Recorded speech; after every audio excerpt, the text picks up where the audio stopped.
visi dan misi program kepala daerah sudah berjalan. Jumat 26 Maret 2021, Bapeda Lebong menggelar kegiatan sosialisasi rancangan awal RPJMD Lebong. Rencana Pembangunan Jangka Menengah Daerah atau RPJMD merupakan visi dan misi program kepala daerah.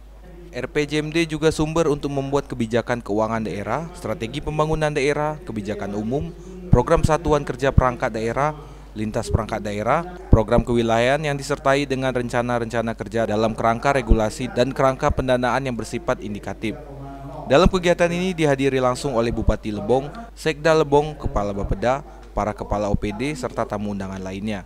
Dalam kegiatan ini terdapat beberapa misi yang harus segera dilaksanakan, yaitu meningkatkan pertumbuhan ekonomi yang berbasis kerakyatan, meningkatkan kualitas SDM yang produktif dan berwawasan global, terwujudnya pelayanan infrastruktur wilayah, mewujudkan tata kelola pemerintah yang baik. Tingginya jumlah pengangguran di Kabupaten Lebong yang berjumlah 4,1% atau 3.000 lebih jiwa pengangguran. Kepala Bapeda berharap setelah dilakukannya kegiatan terobosan program visi dan misi yang telah diterjemahkan di beberapa sektor bisa menurunkan jumlah pengangguran menjadi 3%.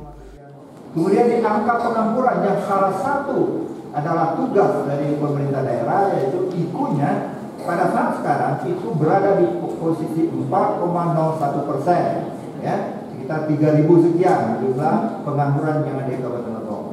Kita berharap dengan terobosan program kegiatan pada saat kita melakukan visi misi tadi, penerjemahannya di beberapa sektor, itu nanti kita bisa menurunkan angka pengangguran di Kabupaten Lebong pada 1 digit yaitu 3,0 atau 3% saja dari jumlah angkatan kerja. Di dalam bahasanya indikator kinerja kita ini akan naik karena ada faktor-faktor, salah satu pandemi. Jadi kami tidak berani menurunkan angka ini karena keputusan saja Pak Ano, bagaimanapun nanti mendongkrak. Dari Tubei, Andika Manganang, Lebong TV melaporkan.